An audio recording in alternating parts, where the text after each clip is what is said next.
ये है 11 मिनट की क्विक योगा प्रैक्टिस सेशन।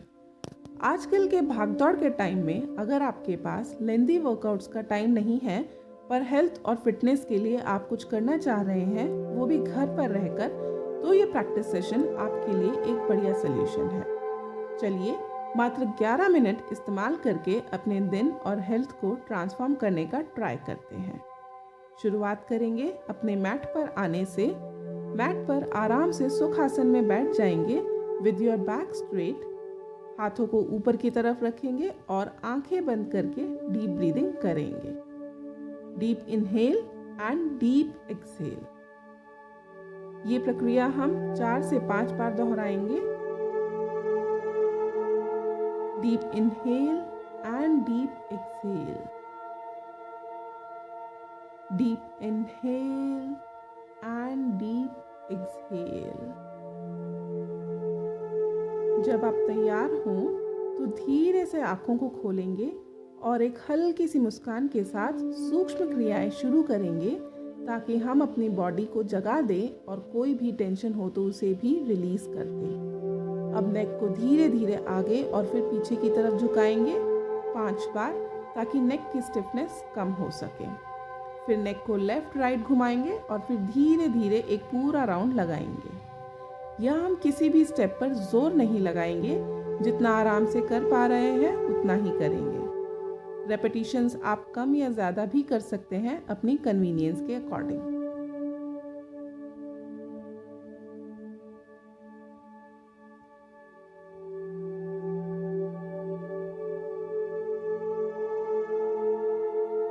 अब हम हाथों की फिंगर्स को ओपन करेंगे, टाइटली ओपन टाइटली क्लोज, ताकि हम अपने हाथों को अच्छे से एक्टिव मोड में ला सकें।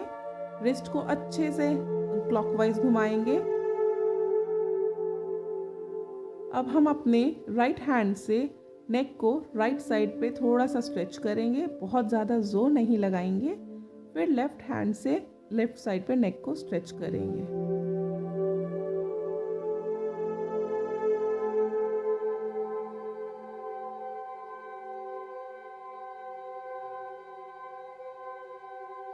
अब हम लेफ्ट हैंड को नीचे की तरफ रखेंगे और राइट हैंड को ऊपर की तरफ लाकर झुकाएंगे। अगर इसका एडवांस वर्जन करना चाहते हैं तो एल्बो को भी हम ज़मीन पर रख देंगे, यानी मैट पर। अगर वो नहीं कर पा रहे हैं तो सिंपली लेफ्ट हैंड को नीचे रखेंगे और राइट हैंड को झुकाएंगे। ये आपकी साइड बॉडी को स्ट्रेच देगा एक बहुत अच्छा, और आपकी बॉडी पूरी एक्टिव मोड में आ जाएगी। सेम प्रोसीजर हम राइट साइड पर फॉलो करेंगे। यहाँ हमारी पूरी जो साइड बॉडी है वो स्ट्रेच हो जाती है।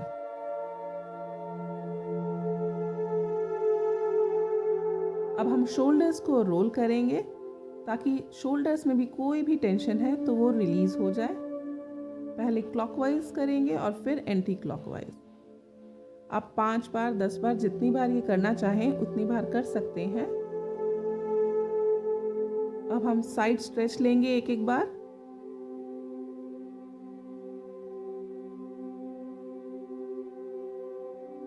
बैक को अच्छे से स्ट्रेच कर लेंगे। शोल्डर्स, इससे हमारे शोल्डर्स भी स्ट्रेच हो रहे हैं और बैक पे भी इजीनेस आती है। अब हम अपनी क्रियाएं शुरू करेंगे, आसन शुरू करेंगे, जिसके लिए हम खड़े हो जाएंगे और शुरुआत करेंगे हम ताड़ासन से। इसके लिए हम अपने फिंगर्स को इंटरलॉक कर देंगे और अपने को ऊपर की तरफ खींचेंगे।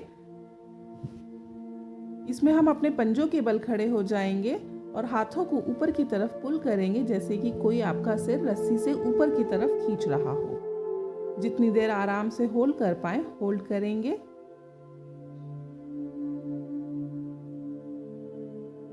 और फिर इस आसन से बाहर आ जाएंगे। एक बार फिर करेंगे। ये आसन बच्चों के करने से उनकी हाइट बढ़ने में हेल्प मिलती है, और ये आसन आपके बैलेंस और पोस्चर को इम्प्रूव करता है।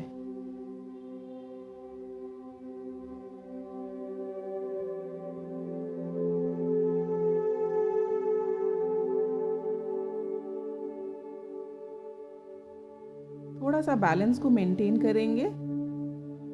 इसके बाद हम करेंगे अधोमुखो स्वनासन। जिसे डाउनवर्ड फेसिंग डॉग भी कहा जाता है। इसमें हम बस इन्वर्टेड वी की तरह अपनी बॉडी को ले आएंगे। अगर आपकी हील नीचे टच नहीं हो पा रही है तो कोई बात नहीं, जितना आराम से आप कर सकते हैं उतना करेंगे। सिर को नीज की तरफ पुश करने का ट्राई करेंगे। ये आसन लंग कैपेसिटी इंक्रीज करता है, arms, shoulders, legs and feet को स्ट्रेंथन करता है, बॉडी पोस्चर को इम्प्रूव करता है और मसल्स को भी टोन करता है। ये आसन माइंड को शांत करने में बहुत हेल्प करता है और फटीग, हेडेक को दूर करने में सहायक है। एक बार फिर से करेंगे। आप जितनी बार आराम से कर सकें उतनी बार ही रिपीट करेंगे। ध्यान रहे यहाँ किसी भी आसन में हम फोर्सफुली रेपिटेशन नहीं करेंगे।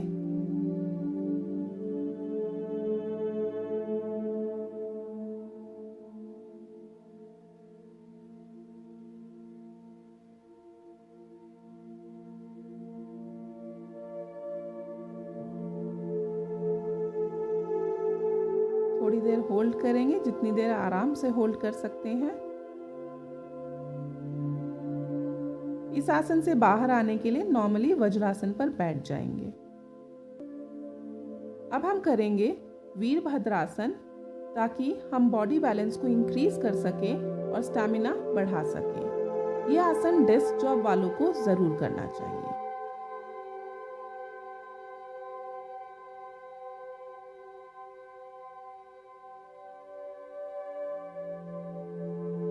आगे के पैर पर थोड़ा सा जोर बनाएंगे और हाथों को नमस्ते पोजीशन में ऊपर की तरफ स्ट्रेच करेंगे।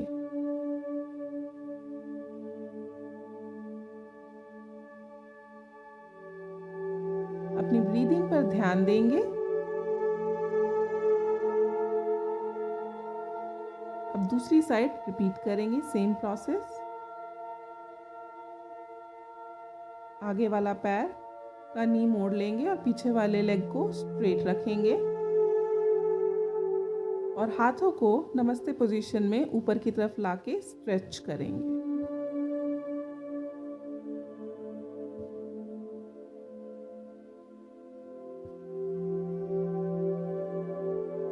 अब हम 1 मिनट लेंगे रेस्ट के लिए, जिसके लिए हम करेंगे बालासन।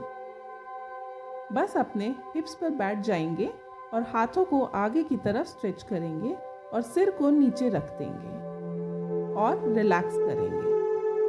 ध्यान रखें, जब वापस ऊपर उठेंगे तो हाथों को घसीटेंगे नहीं, बल्कि ऊपर की तरफ हाथों को उठाएंगे और वापस आ जाएंगे।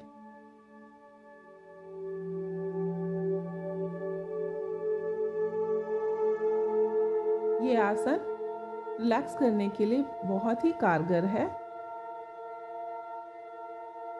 योगा प्रैक्टिस के दौरान तो आप इसे कर ही सकते हैं, परंतु जब आप नॉर्मली कभी बहुत थके हैं तो भी आप इस आसन को कर सकते हैं, कभी बेड पे बैठे हुए या कभी कहीं पर भी, तो भी आपकी शरीर को बहुत ही ज़्यादा थकान से मुक्त कराने में सहायक होगा। अब हम करेंगे पश्चिमोत्तानासन, जिसमें लेग्स को आगे की तरफ रखेंगे और हाथों से टोस को टच करेंगे और सिर को नीज से टच करने का ट्राई करेंगे। नॉर्मल ब्रीदिंग करते रहेंगे। ध्यान रखें कि हमें फोर्सफुली कुछ भी नहीं करना है, जितना कंफर्टेबली कर सकते हैं उतना करेंगे। क्योंकि ये बिगिनर्स गाइड है तो हम यहाँ चैलेंजेस नहीं लेंगे, जितना आराम से कर पा रहे हैं उतना करेंगे। ये आसन हैमस्ट्रिंग्स को स्ट्रेच करता है और माइंड को काम करता है। अगर आप सिर को नीज पर टच कर पा रहे हैं तो बहुत अच्छा, नहीं तो जितना आराम से कर पा रहे हैं उतना ही बहुत अच्छा है। Well done everyone. यहाँ तक हमारा सफर बहुत अच्छा रहा। हमने सारे आसन बहुत अच्छे से कर लिए हैं। आप देखेंगे at the end of this session आपको बहुत ही रिजुविनेटेड फील होगा।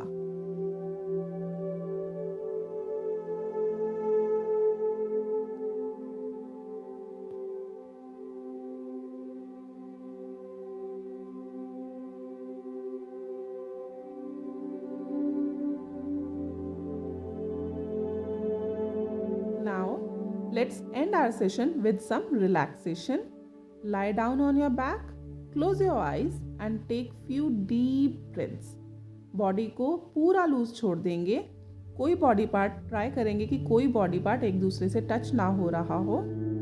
Allow yourself to fully relax and soak in the benefits of the practice. जब तक रिलैक्स करना चाहें शवासन में बने रहेंगे और इस आसन से बाहर आने के लिए लेफ्ट साइड की तरफ करवट लेकर उठ जाएंगे.